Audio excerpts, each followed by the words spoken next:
சோனிமால், என்ன தேடுறீங்க? ஏடிஎம் கார்டை காணா. ஆ, எங்க வச்சீங்க?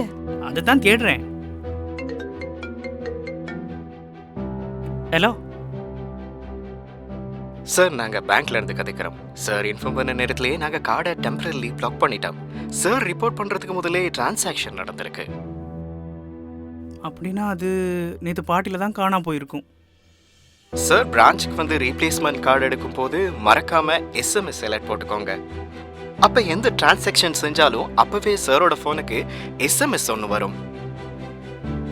எஸ்எம்எஸ் அலர்ட்ஸ் இல்லாததால் உங்களுக்கு தெரியாமல் இத்தகைய மோசடியான பரிவர்த்தனைகள் நிகழும் தருணங்களில் கார்டினை ரத்து செய்வதாக வங்கிக்கு அறியப்படுத்தும் வரையில் நிகழும் பரிவர்த்தனைகளுக்கு நீங்களே பொறுப்பாவீர்கள்.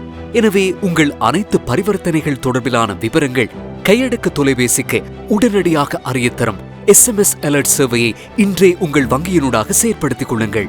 அறிந்து கொள்ளுங்கள், நிதி மோசடிகளுக்கு அகப்படாதீர்கள்.